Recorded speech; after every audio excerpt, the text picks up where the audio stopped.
Welcome to the Truth Podcast. I'm your host, Hany Rambod. I'm here with my co-host, Austin. And we have a lot to share with you today. What's new, Austin? We needed one of these just to see, because I feel like it's been so long since we've done just like a life update of like checking in. Okay, this is what's happening right now with the building, with travel, with shows, with everything. And so we needed one of those. Yes. The last one was great, but it was more just focused on just chat with Fuad. Yeah. The last episode was awesome. Yeah. Great.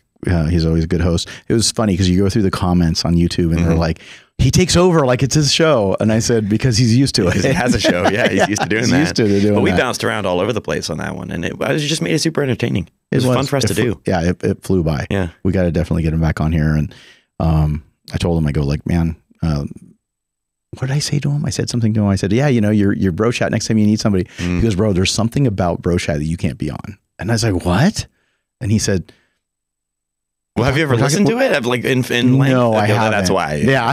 And he says it gets pretty raunchy, and he's like, I just can't see you on there. And I said, okay, maybe I'll do like you pop in for like a technical analysis of something. And maybe it's like after a show or something. Exactly. Like that. Yeah. Speaking of shows, guess what's up this week? Pittsburgh.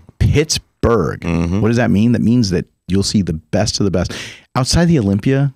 It's the best lineup outside the Olympia. Do you know who is guest posing for sure? Yes. The official guest posing list so far seems to have the big name, Big Rammy. He's going to be doing it. So as long as nothing's gone sideways, which I don't think there has, I feel like he will be there this time. Because they said there was some travel stuff last time. Yeah, I don't know. I've heard multiple stories. I don't even want to speculate. But the whole point is that he's supposed to be there, so that's going to be exciting. Obviously, Derek is going to be there. I'm going to be there. We're going to be there's going to be an Evagen booth there. The other guest posers are going to be, I believe, Hunter, and I believe Samson's going to be there. I could be wrong, but I think Samson was scheduled to be there. And Nick Walker, who was there last year. And Sean Clarita had told me. Oh, really? Yeah, when he was here, he was going to be out there. So we get to hang out with Sean. Good dude, very good dude. But yeah, I'm sure I'm missing some different names, and then the week after that, I believe, is the New York Pro. Well, wait, is Derek guest posing? Yes. Okay. Well, that was the one name. Derek is guest posing. That was the one name I was waiting to confirm. Okay, he is guest posing. So he has been doing a lot of appearances, but he hadn't guest posed. And so I think he's ready to take his shirt off finally. Yeah. Do you, question, do you structure or change anything around a guest posing weekend? Not usually, but because of kind of where we're at in the season, I do like my athletes looking a certain way by this time in terms of like kind of where we're at. And I reverse engineer from the Olympia backwards. And now that the Olympia is a little bit sooner this year, 4 or 5 weeks, it is something that I do kind of use as a gauge to be able to say, okay, well, this is kind of what he's looking like. You know, are we able to get a little fuller? Is he a little bit leaner than he needs to be? Is he a little bit bigger? Is he a little bit smaller? Where do we need to make adjustments?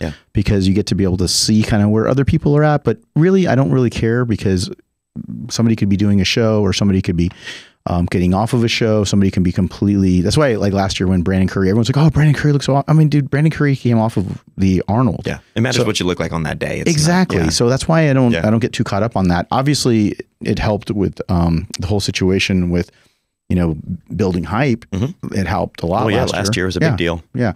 And Derek already was looking really, really good, even though he was dieting and everybody else wants to speculate or whatever. But, you know, he was dieting to try to keep his weight down. Didn't work. But all right. Well, so you don't. But when you bake that, do you bake that in with the entire year from Olympia to Olympia in mind, or is it something like you find out he has a guest posing? Let's change something for a couple of weeks. No. Okay. No. Interesting. Yeah, I've always kind of wondered about that, because I feel like you see sometimes when people go and guest pose, it is very obvious that not over the years they're just kind of like in the thick of it. They don't necessarily. They're not too worried about how they look on stage. Like I've seen just varying guys, and it seems like everybody has a different system. You know, the closest thing to that would be what I have done in the past is if I wanted to kind of see what a person's body does, and I was trying out some different sodium manipulation or maybe some carbing kind of things, and I just kind of wanted to play around a little bit. I have done that in the past, where I said, hey, let me just kind of see what this does. But for the most part, there's not much you can learn from it, because you're so different than being close to a show. Now, if you're 4 or 6 weeks out, that's a whole different story. I have done that in the past where it was 4 to 6 weeks out, someone's guest posing, and then you want to kind of do what we call a dry run. And then what we do is we do a manipulation of maybe water, carbs, sodium, and then kind of be able to get to know the person's body. I have done that in the past. But I'm sure that, like you kind of alluded to, their body acts completely differently. Yeah, but if you're 4 to 6 weeks out, that close, when you're that close, you're already in prep. Yeah. But this far out, we're in May and the show is until November. The first week of November. If somebody is in an off season, do you do any kind of carb up? We can. Before? We can. Usually it's just an excuse for them to eat. Yeah. Well, from what it sounded like last time at Pittsburgh. Now I don't have to worry about it as much because last year was just, like I said, it was definitely low calories, low carbs. And all of the things that made him in better shape. So, but still, theoretically, he's not going to be in as good a shape because he's not trying to keep his weight down. Where last year they're like, wow, why does he look so good? And it's because he was trying to keep his weight down. Now the now no weight control. There's no cap. Yeah. Okay. Well, yeah, I've always been kind of curious about that because again, you see varying conditions of guys throughout years, through over generations of how they look when they guest pose, and sometimes. Well, again, Pittsburgh's a whole different story. It is. The great thing about Pittsburgh was that when Phil, Jay, Ronnie, I've been going to Pittsburgh for 25 years. It's one of those places where you get to see guys that are getting ready for shows that just want to be able to jump up on stage, or you have people who are just like the top 5. You see Gunter, you see Ronnie, Jay, all the people that I just mentioned, Kai, and you just be like, whoa. And some guys would look like crap next to these other guys. And sometimes they look really good, but it didn't matter because the show isn't that day. The show is normally 5 months later. So, and I think as a fan, there's something completely different about seeing those guys when they are just massive. Like it's a different kind of cool. Like, like I think sometimes, I'm not going to say disappointing, but sometimes when you see a guy who has just competed at the Olympia and then just comes and looks pretty much identical to the Olympia, just maybe with a tiny bit more added onto them, where it's just like, they're just slightly in the opposite. Because there are some photos I'm thinking back on like guest posing of Ronnie or Jay or certain guys where they're just thick. They're monsters, huge, and that to me, that's kind of what I want to see. Is like, it's not saying people need to get crazy out of shape, but it's like, what does an off season look like? But obviously, there's a lot of people who play the opposite end, where they're just like super clean all the time. Like I feel like Hunter kind of does that. Yeah, he does. Hunter is like, I was going to say Hunter is probably the cleanest, look where he doesn't look too far out of shape. I think Hunter does, a great job with that. But I think sometimes it's just whether it's the plan with his coach, him and Ben. Or if it's him just trying to say, hey, I want to look good for videos and whatnot, or he just feels more comfortable because he wants to try to be a little healthier. Because I do think more of these guys are looking a little bit further down the road and trying to keep their health in check without just blowing up and just getting crazy. But there was a time where the guys would just eat just a ton of shit, burgers, this, that, and then they would just get super fat. Was that ever your logic on things? Because from what I've seen in recent years, everybody stays pretty clean too. They're always abs, always. No, it was never part of my programs. Now, not to say that I wouldn't let them eat that, but it was always just kind of a balancing act because they just want to take their mental break. And I think that when guys get more mature and they get more mature muscle bellies and more mature muscle, and they just don't want to have to do all the cardio, then they just go, shit, I don't really want to get nasty, gross, right? And then there's other people that want to be able to they don't care. They just want to go eat their bucket of chicken and do that. But I think all in all, people are much healthier now than they were before. They try to stay within, and plus social media has a lot to do with it too, because they have to be more ready to everybody sees you all the time. Photos and videos, and they're doing stuff for their sponsors or they're doing stuff for their content. So it's a big difference. So if you're getting sloppy and gross, people are going to be like calling you out and you're not going to be able to do much with your content. So I think a lot of it has to do with that. Now, again, there's never absolutes. There's going to be people out there that still don't care, but, look at Nick Walker. He's huge and he's still really in good shape. Yeah, he's posted some updates recently and just still, his very, like in a good way, very minimal changes when he preps down in a way where you see his waist just go a little bit more like, and just a few more things pop. But he keeps it pretty tight all year round. Yeah, absolutely. Yeah. But all in all, really looking forward to that. But the big thing was me just getting back from Italy. Yeah. I think that was the biggest part of this year so far has been that. I mean, we had a great seminar with CBUM here in Dallas that went really well. And we're going to talk about our next one that's coming up June 17th in New Jersey. So I'll put the link below. And really quick, Chris will be out there this weekend also, correct? Correct. But he's not guest posing. That's why I didn't mention him earlier. So Chris, I guess it would just be considered just an appearance. Yeah. So it's an appearance. Yeah. I know that they were like, oh, is he gonna guest pose? And it's like, no. You're gonna be training him out there? Yeah, we're gonna definitely try to get some workouts in, and hopefully we're gonna get together with Seth too. Cool. So that would be another cool thing too, because last year had a really good workout session. I believe we did chest with Seth. People love the content with you and Seth. Yeah. That stuff always takes off. It's just crazy how many years and how many different clients I've had, and Seth and Fuad and all these guys that I've been. We need to have him on again. I know he was on early on in the podcast, but we should have him on again soon. Yeah, there's definitely it's always a good time with Seth. Yeah. I got to reach out to him and see what we're doing, but I think we're going to try to get a workout in. Okay. Get Chris also.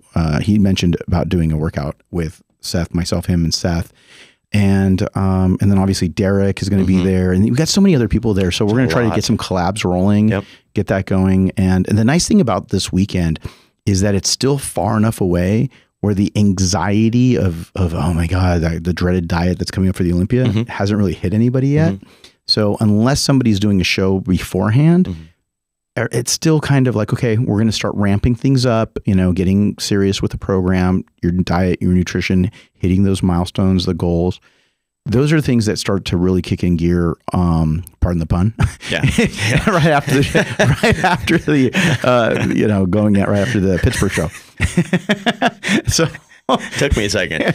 But yeah. So, but everybody's a little bit more kind of. Yeah, it's still fun. Chill. It's still chill. Yeah. Everybody's like, oh, what's everyone look like? Yeah. But it's not super anxiety ridden like if it was 8 weeks out, 6 weeks out, 10 weeks out. Olympia, everybody's just like, oh yeah. Everybody would be like, if this was heads down. If this show was, imagine that. If the Pittsburgh Pro was 4 or 6 weeks out, it would be like completely different. Oh yeah, it would be like the Olympia 1.0. Are people like going out and doing stuff more at say like Pittsburgh Pro, like together or things after? Yeah. Jim does.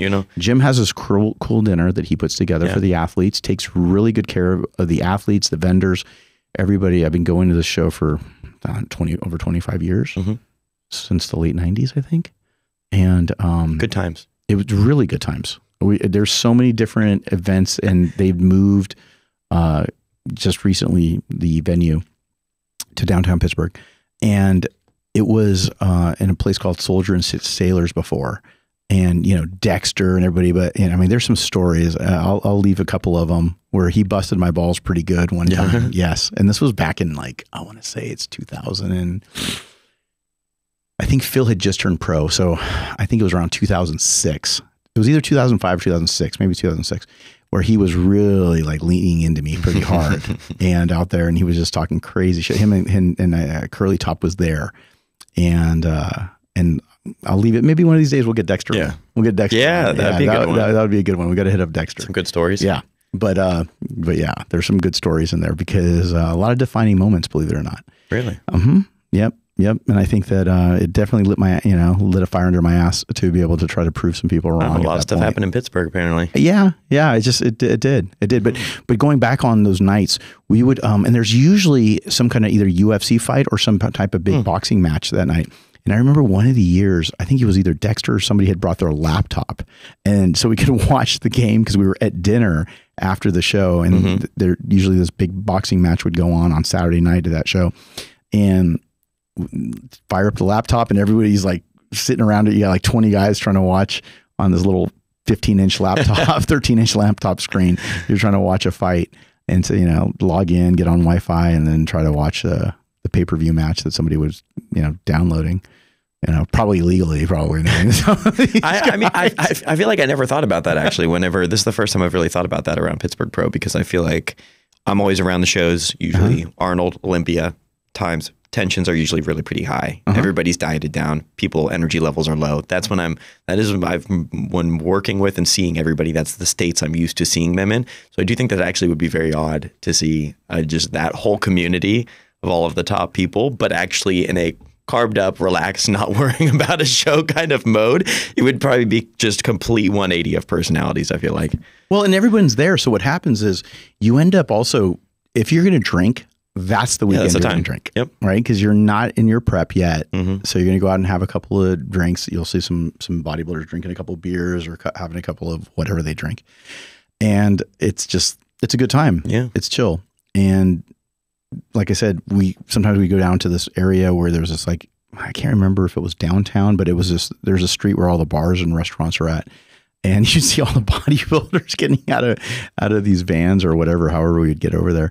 And you'd see all these big guys coming in and everybody would be like freaking out because you see just like college students or, people that are just basically just 21 to 24 years old going up and down, doing the pub crawl. And then all of a sudden you see these big guys and you see Kai and Victor and all, everybody in there, Victor Martinez, Kai Green, Phil, Jay, everybody. People don't know what to think. And they're like, I think the bars just got really good bouncers. Well, it's just like a superhero meetup, exactly. It's like the X-Men have just showed up. They're just like, what the hell is going on? All right, we'll expect some good stories from this weekend. Yeah, so it'll be good. But going back, let's talk about Italy. Italy. So Panada, okay. Got to go out there, spec up my entire gym for the Evogen gym here in Irving, just 10 minutes away from where we're sitting. And getting all the last bits and bobs dialed in so that when they ship out these machines and everything's customized, it's going to be really cool, man. I'm so excited. We're even going to have some branded coloring on them, correct? Yes, I will definitely be posting up some stuff on my Instagram page as soon as we get some different pieces. And it's quite a bit of equipment too, right? Oh yeah, yeah. I kind of went crazy. How many square feet is the gym again? It's a decent size. Yeah, it's a pretty good size. It's about 8,000. Okay. Yeah, it's about 8,000 square feet. I'm excited to have that in the office. Yeah. So was it just mainly just going? So you were going out there mainly just to spec things out, meet up with them. We've been talking about collaborating on a couple different things. Yeah. And so not yet telling all the details of it, but just as a little precursor, last year I met up with them and we talked about one of their machines that I really liked, and I would have preferred. It was an arm machine. It was, I think they call it the total arm, and it's a standing curl machine. And I wanted to just change up the bar. And I went to Miami during Ursa, and when we met, I sat down and I said, "Hey, look, if you can change this and this, that'd be really cool." I went to Italy and they changed it. No way. Yeah. Yep. Wow. They added the extra bar. You can just take off the other one.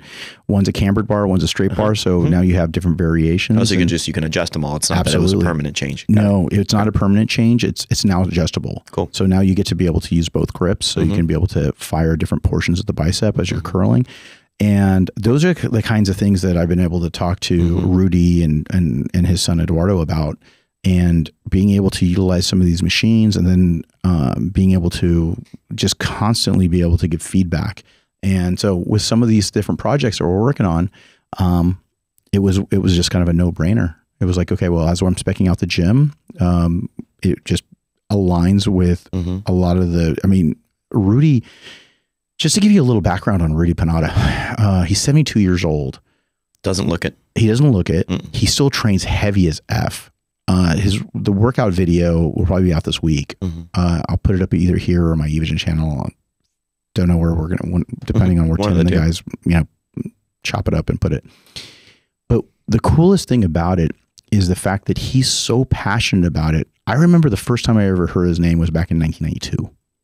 I was a senior in high school, and he was giving out the trophy for the Mr. Olympia, where the first year Dorian Yates had won in Helsinki, Finland. And when they announced who was giving out the trophy, when you have the main sponsors giving out the trophy, Rudy Panada from Panada Sports. And so he started building machines out of his house in like 1973. That's before I was born. Wow. Right. And in a small little village in Italy.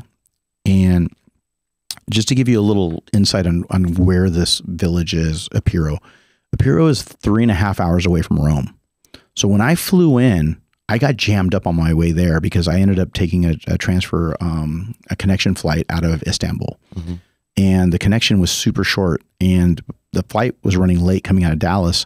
So I missed my connection, and then I got stuck there for about 4 or 5 extra hours. And by the time I got in, it was like midnight. Then it was a 3.5 hour drive from the Rome airport to Apiro, but Apiro doesn't have any hotels. So you have to go to Jesi, which is 30 minutes away. And that's the closest place that has hotels to where the factory is. And it's one of those places that's got, I believe, like 2,000 population. Oh, wow. Apiro. Very small little town. The other, Jesi's like maybe 50,000 in population. Wow. And then the cool thing about that, there's a Panada gym there in Jesi. And so it's beautiful countryside, but it was midnight, got there, 3.5 hour drive. They had somebody pick me up. Is that where so that's where the factory is? Yes. So is the whole town working in the factory? No, like meaning Not, like I would say about 20% of the town. Yeah, I was going to say. So is that like when you were there? Is that the prominent? 100%. So like Panada is the main kind of thing in that little village or town. 100%. Got it. Okay. And so it's Italian countryside. So if you look at videos of Tuscany and you have the rolling hills, it's similar to that because it's closer to the northeast near San Marino, maybe an hour or two from San Marino. But the cool thing about it was that it's so green that it literally hurts your eyes. You know, and I've been, lived in Northern California my whole life. And Northern California gets super green, you're originally from there. Yep. And it's one of those things where you look at it and you're just like, whoa, this is so green. So coming back to Texas, it's like somebody cranked the saturation down on the whole world, huh? Yes. Yeah. Well, I mean, it's just different. Yeah, it is. Yeah. But it was beautiful. But number one, take your allergy meds because everything is blossoming and blooming and you're not used to it. But number two, it was just a really cool vibe because you're in the countryside. And I've been to Rome before, and I've been to San Marino before, and I've been on the outskirts. But here, it's literally the Italian countryside. And the coolest thing about it is that it's just, you see these castles on, right off the freeway. And you see these big old homes that are probably at least a couple 100 years old. Like just different architecture. And I think that it was just, I got to see this Roman aqueduct that was on the road on the way to Jesi. And the coolest thing about it was that it's just so picturesque. Now, in the midnight when I was on the way there, we didn't get to town until 3:30 in the morning, so you don't see anything. All I know is the driver's driving like 90 to 100 miles an hour. He's slowing down for the speed cameras, and then he's flying in between the speed cameras where you'd get in trouble if you end up hitting 90 to 100 miles an hour past that camera. And you were just on the back of the Vespa with him, right? No, he's luckily he got me in a nice Audi, nice Audi, and I believe it was like an A8, and super comfortable car. But I was just like, man, please do not fall asleep. Yeah, he's an older gentleman, and I'm like, oh, please don't fall asleep. But I guess he was a driver for a very long time, so he knows his stuff. And he didn't look. The entire week I was there, he didn't look at his GPS once. Wow. Anywhere. Just knows it like the back of his hand. Just knows the whole area, like probably the whole country in the back of his hand. Because even when we were coming out of Rome, even when we were going next to Jesi, even when he picked me up every day, because it's a half hour away, the hotel is a half hour away from the Panada factory. And when you get to the Panada factory, you got these little windy roads and everything, but again, it's just that he's lived there for probably his whole life, speaks very little English, but you just communicate and you use Google Translate. Yeah. And one of the girls that works on the marketing team also was there to translate, and super, super nice. And when you get there, it's just like what I imagined the Ferrari factory was. That's kind of where my brain was going. Yeah. Because everything's handmade. They bring in all of the metal tubing to build all the machines, and everything is made there. So they bring in the steel. They're bringing in all the different kinds of metal. They're putting everything together. They're powder coating everything. They're putting together all the pulleys. They're putting together all of the different upholstery. And the upholstery on any Panada equipment, if you haven't used a Panada equipment, what makes it different is the biomechanics. Because Rudy is so at 72 years old, he's so passionate about building things that really work and go well together. He really works on the biomechanics, and then what he does is he reverse engineers it. Most equipment manufacturers design things on the computer. They use some kind of CAD program, and then they use CAMs, and then they just go ahead and kind of build it out.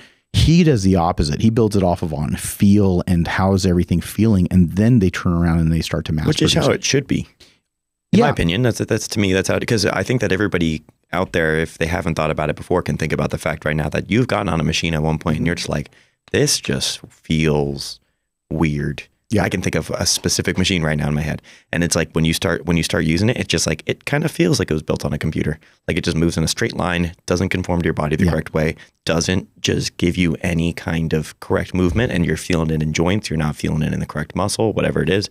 And so, I mean, to me, in theory, that sounds like how you should design something, but obviously, he's probably a lot more involved. So it's very labor intensive. He does everything. He gets on there and he starts to put it around. And I went into the R&D department. We started talking about some different pieces that we were talking about doing, and some of the stuff that they were beta testing. And it was literally like, here, let's do some welding and put this here and move that there. And it's just all done. And like I said, it's done like it was 40, 50 years ago. And they're putting things together that are then, once the biomechanics are dialed in, then they turn around and say, okay, well, how can we make this kind of maybe the design or the function to put where your feet would rest? If it's a back machine, you're doing a row machine, or if you're doing some kind of leg equipment, how am I going to pull myself up? And he puts all that thought into it. So instead of it just being kind of, like I said, backwards, where it's just computer generated programming and biomechanics, he's doing it the other way. Now, I think the one question I have for you really quick, just as somebody who's worked on machines for, on pretty much every single brand, I'm sure. I haven't, as somebody who's a little bit younger, I've trained in just tons of different gyms, used tons of different equipment. I do kind of study the machines when I'm at different places because I want to know, like, oh, I like this one. I can name a few that are specific brands that I've liked or used and that I'm a fan of. I hadn't seen a lot of Pinata until probably the last 6-7 months. Now, obviously, from what I'm hearing, they've been around for a really, really long time. Do you know if there's any specific reasoning for that? Yeah, because they're very known in Europe. Oh, okay. In Europe, Middle East, new here, and it's newer here. Got it. And everything that has to get made there and shipped here becomes much more expensive, right? But there's a lot of good brands out there. There's Hammer Strength, Atlantis. There's a lot of good machines out there. I used to love using the old Flex machines and those old Nautilus pieces of equipment that Dorian Yates used to use, and some of the other Arthur Jones had built way back in the day. And what happened was the machines are still very, very good that's out there. But some of the machines, like you said, they lose that feel and that feel. And what happened was, with Pinata being around as long as they have, like if you go through they have like a little museum, right, in their factory, and you see some of the stuff from the 70s. And even in the 80s, he's got like a computer generated cam that dials in your negatives. Oh, wow. Yeah. So all the stuff that I do, like I go, okay, we're going to do forced reps, we're going to do negatives, we're going to do a lot of those things. It had a little robo computer that literally looks like it's from 1982, like an ATM from 1982. Wow. You type in like the weight or the percentage, and then it's supposed to like basically conform to the weight you're using, you stack, and then it would create tension on the negatives or help you depending on basically which program you're using. And so it's like an auto assist in kind of a way. Exactly. Exactly. Wow. But it can assist you or it could work against you and then work on that negative.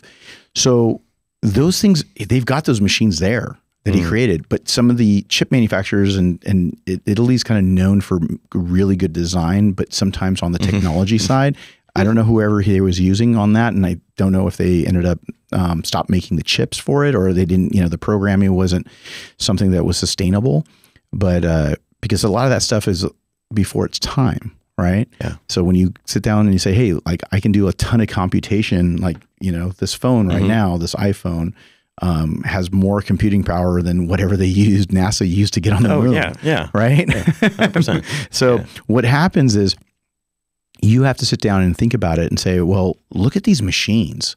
And if you look at some of the machines, that was used back then that he has.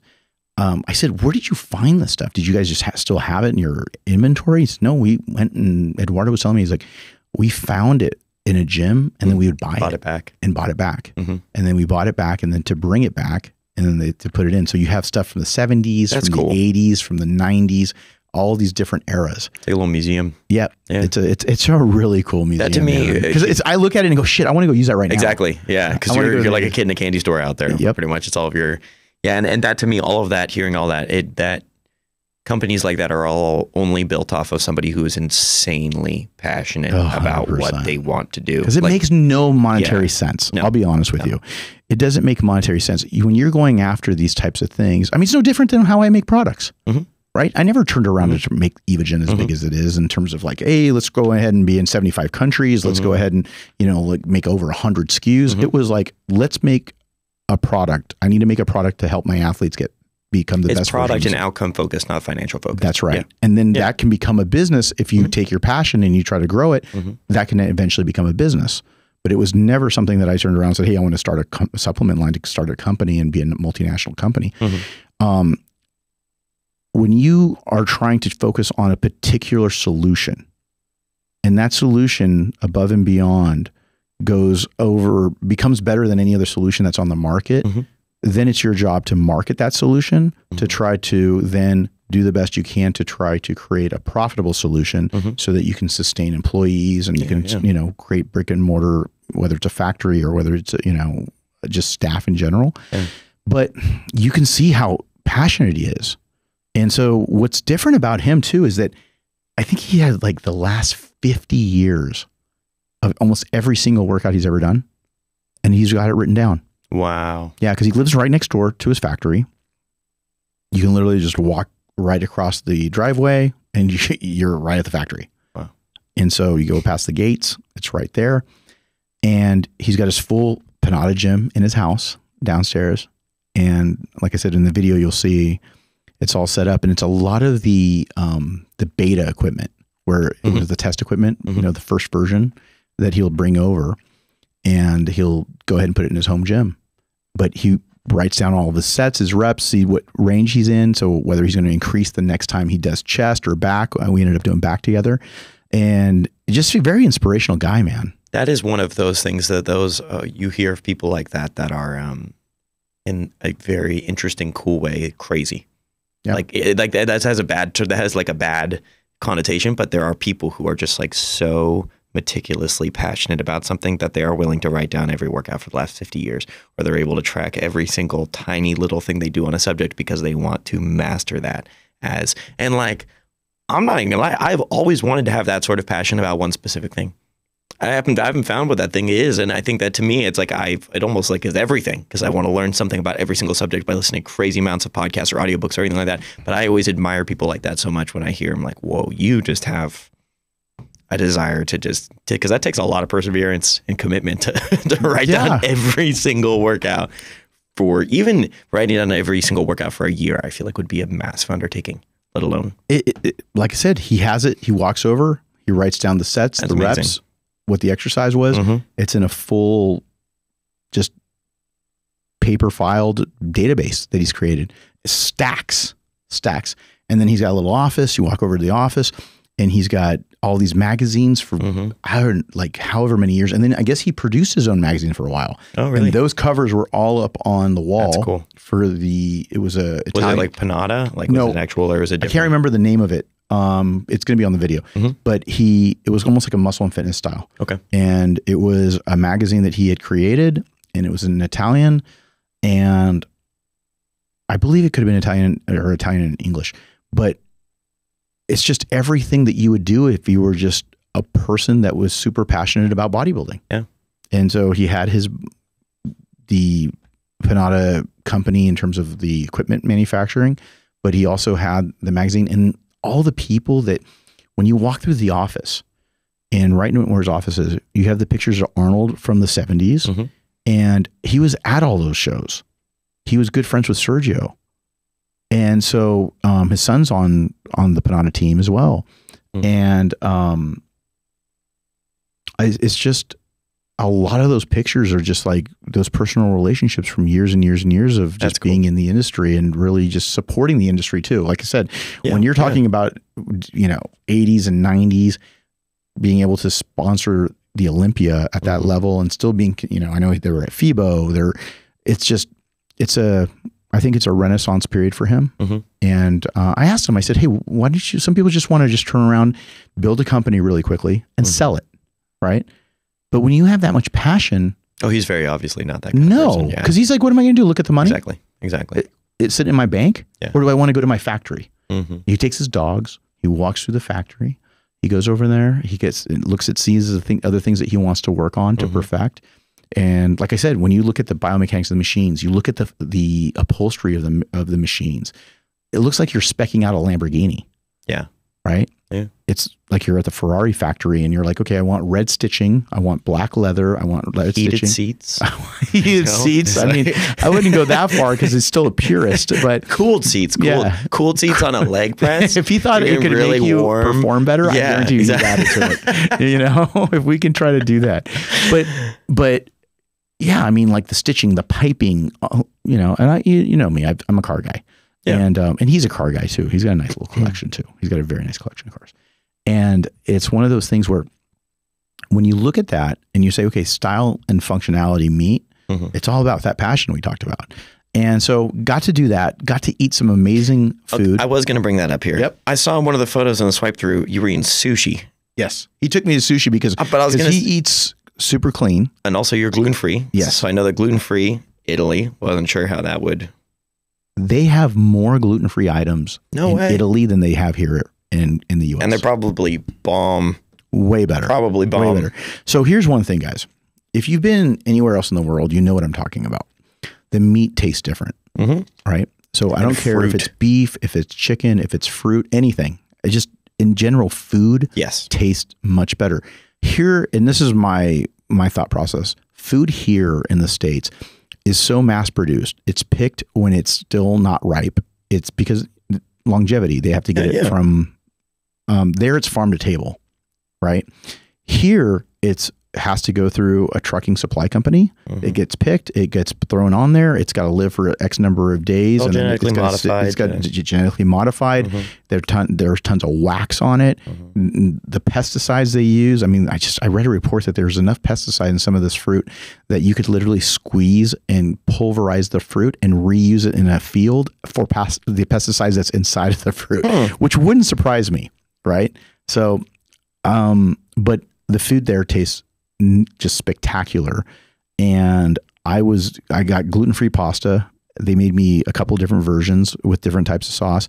And the crazy thing about it is I came back and I lost 2 pounds. Because that's over there, that diet. The food is just so much cleaner. Isn't that technically like one of the most, there's a big argument for that being one of the healthiest diets, right? Like a Mediterranean diet. Yeah, I don't know about the pasta portion of it, but the Mediterranean diet, which is very highly sought after, where they say it helps with longevity.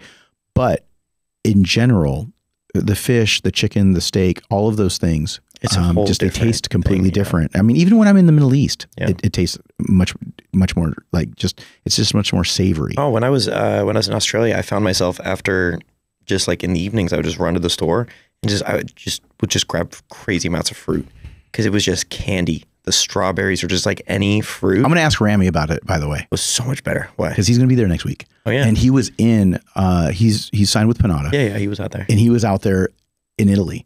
So I want to see what he thought of the food. Has there been a place that you've been to that has had worse quality than the U.S.? No. Oh, dang. Now, I've been to places where I didn't like the food. But that's like, but the quality, like I was in Spain with Phil. During the Arnold Classic. I think it was in 2013. And we were there right after the Olympia. He was competing against Kai and everybody else that was competing in that show and at the Arnold in Spain. And the food there was just not good. Why? I don't know. Number one, I was eating gluten-free.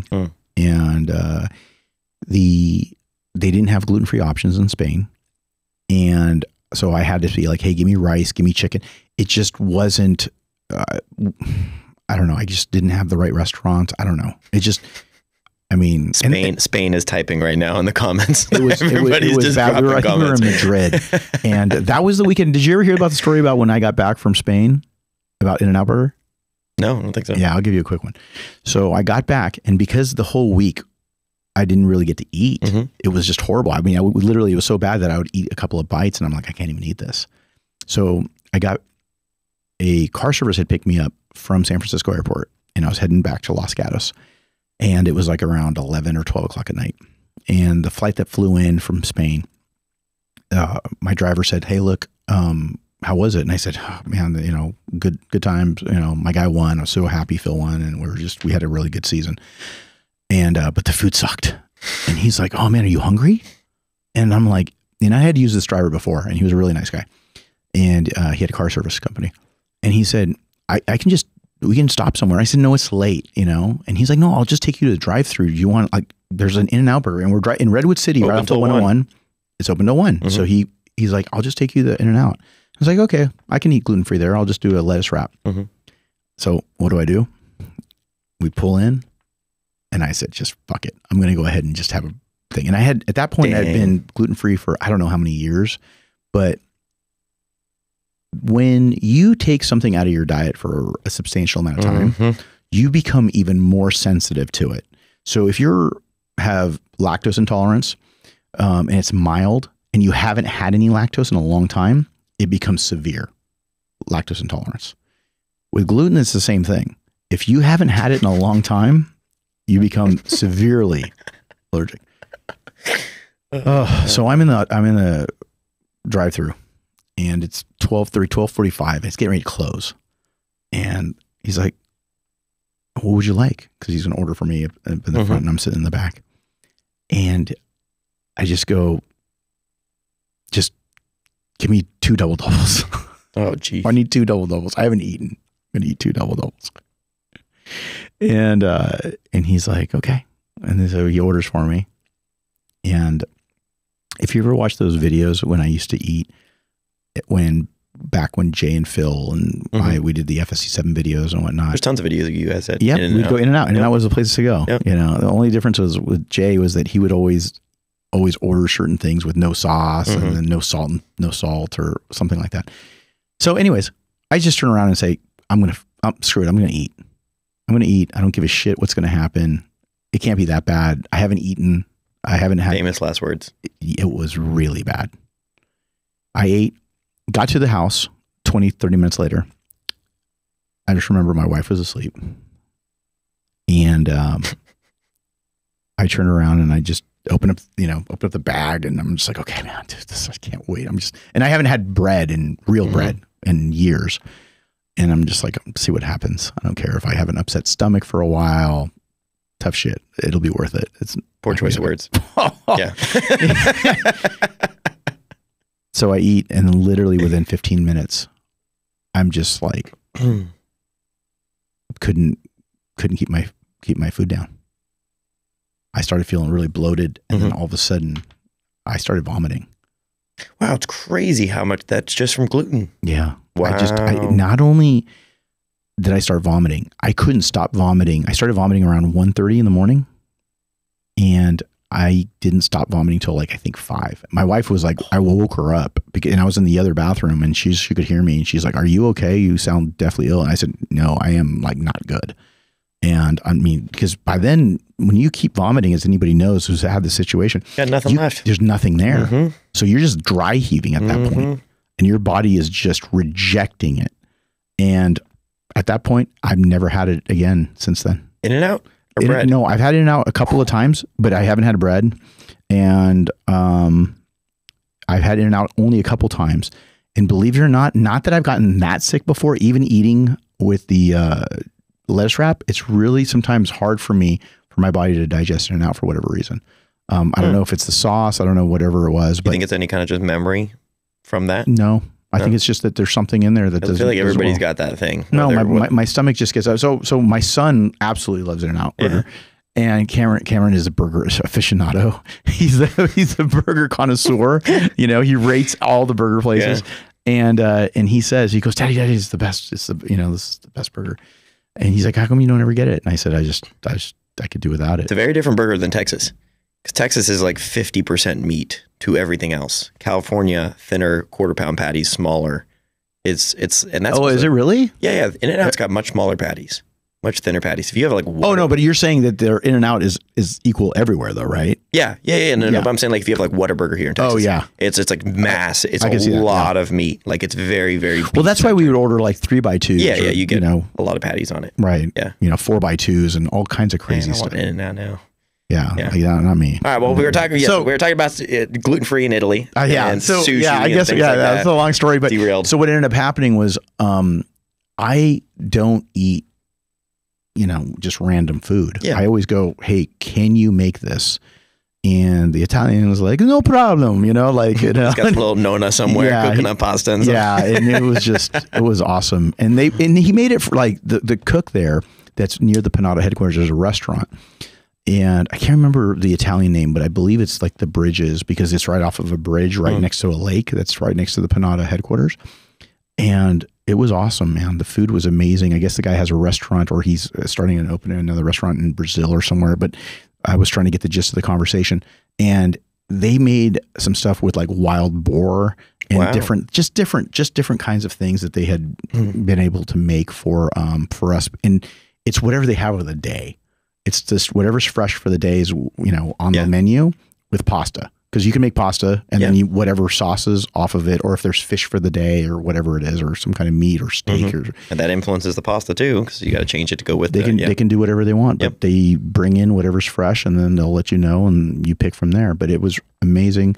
The hospitality is next level. Eduardo, his father, Rudy, the whole team there, and being able to kind of get that whole idea. And that's why going back to the whole Big Rammy thing, I'm like, man, he must have, I'd love to ask him when I see him next week or later this week, how he, what he thought of it. Because again, guys in the Middle East aren't used to doing things, they don't go eat sushi, kind of like Ronnie, right? Coleman, he, stuck to the basics. He was always like, we're going to go to Outback. Yeah. We're going to go to IHOP. We're going to do Black Eyed Pea.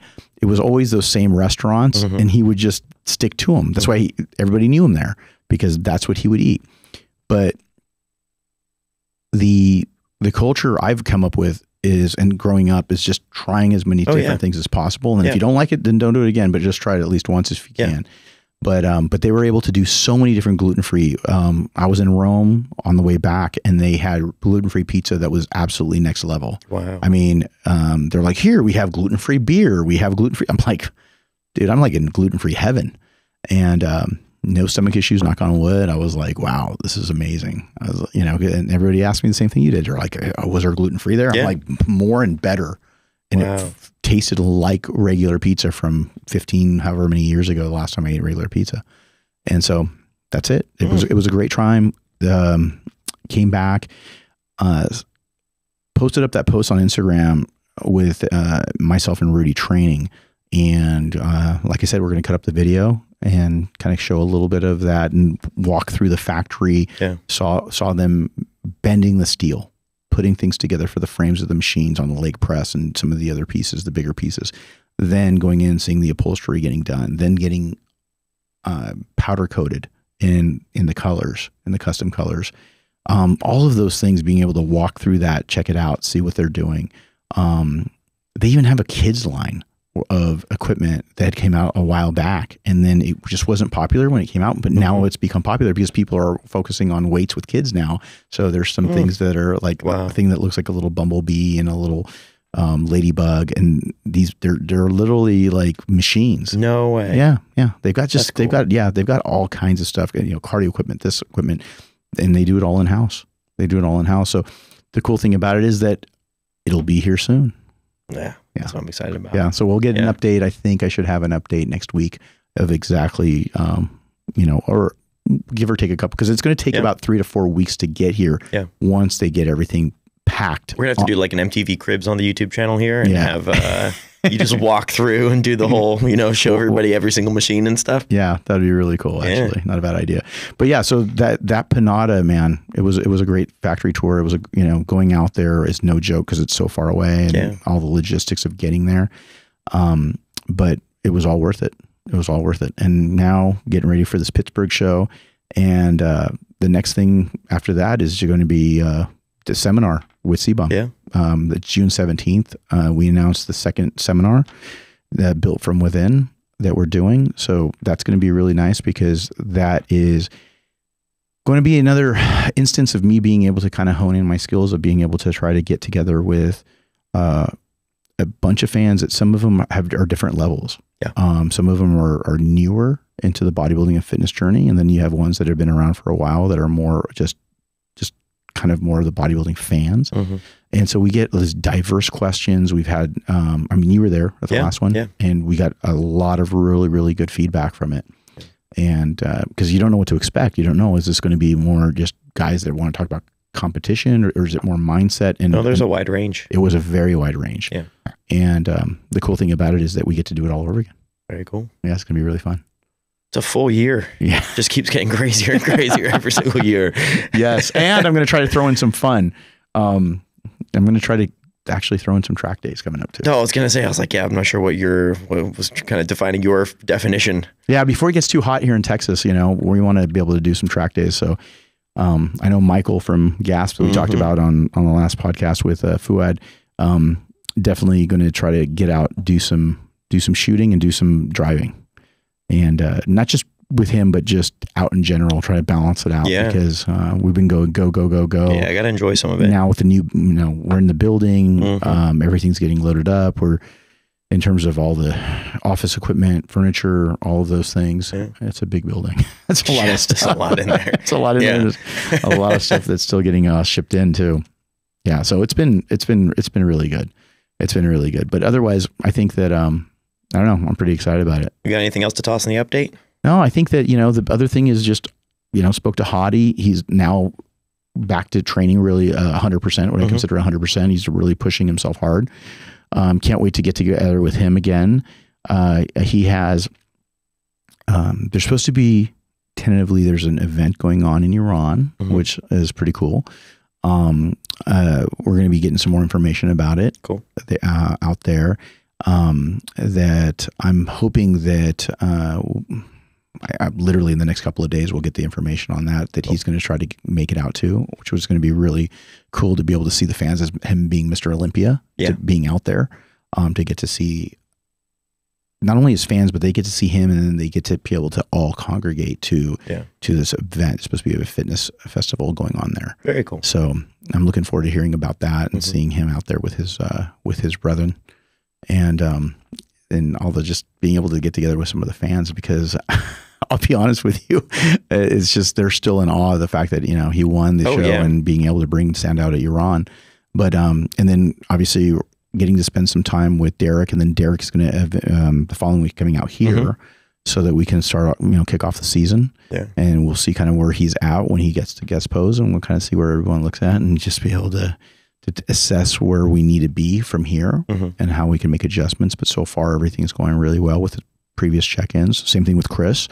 I think it was the first time he's ever done off-season check-ins before. Oh, really? Yeah. Because he was in Dubai, and he went to Dubai in India.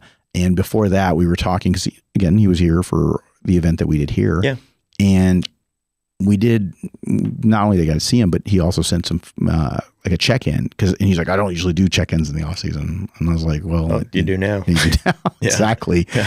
And so, but I think that because of that, it creates accountability, and that accountability has helped him just not fall off the wagon. Because last year I felt like that what he did was he was just kind of, with everything going on, him knowing that he wanted to get engaged, but obviously nobody else knew until after it happened. Yeah. All of those things that were looming, that were going on, the situation between, changing coaches and trying to get that processed. Maybe just didn't stay on as much. Just don't think he trained. Yeah. I don't think he trained, period. I think he took literally months and months off before he was able to train. Where this time, even with the bicep tear, it was about rehabbing the bicep. He went in, did stem cells, and he did a bunch of therapy on it, and then was able to train, get back to 100% fairly quickly. And even then I was just very like, hey, take it easy. You don't want to re-injure yourself or anything for that to happen.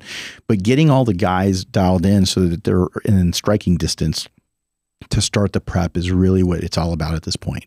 It's not where you need to be in regards to the overall, because that's where you need to peak is at the show. Where you need to be is just hit those milestones and just make sure you're tracking properly. And I remember when I saw him at the Arnold last year, or when I saw him in Pittsburgh last year, it was just, hey, how's it going? But I don't think he had a sense of urgency like he does now. And on top of that, he's traveling much more now because I think right now he's out in Vegas, and then he's going to fly out and meet us on Friday or Thursday, I'm sorry, and in Pittsburgh. But Dubai, he was in India, Hany's in Iran. There's some speculation that they're trying to get a tour going for possibly the UK. I'll give more information on that once those are set in stone for him to be able to do some appearances out there. There's somebody he knows that is putting that together. So I'm excited about him being able to do some of those things, that being able to go out there and do a victory lap, I call it, around the world, do a couple of different things. And with the limitations he has with his passport and makes that much more difficult. And then Derek has been traveling as well. So now, he was in FIBO.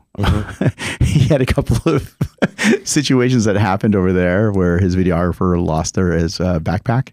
Oh, really? Yes. Didn't know that. Yes. Yeah. Trevor lost his backpack, but they got it. They found it. Good. Yeah. So now I think I don't know if he's got it back in possession yet, but some authorities tracked it down. Nice.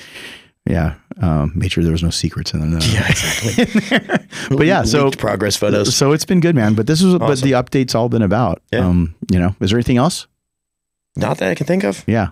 So guys, my biggest thing that you guys can help me with is not only like and share, but let me know who you want to see on this podcast. I've had a couple of people reach out that would love to be on the podcast. So we're going to go ahead and start to try to book them. But if there's somebody specifically that you want to request, let me know in the comments below. I really appreciate it because you guys have been so great about doing that, whether it's IG, whether you're posting it on Facebook. It really helps the algorithm when you go and like and subscribe. So continue to keep doing that. And for those of you that are asking about my FSC7 app, when my next meetup is, I am going to be announcing that as well. So if you are a member, stay tuned. There's going to be a message that goes out to all the members. So for the next VIP Q&A. So again, thank you guys so much. Hany Rambod here with Austin, and that's the truth.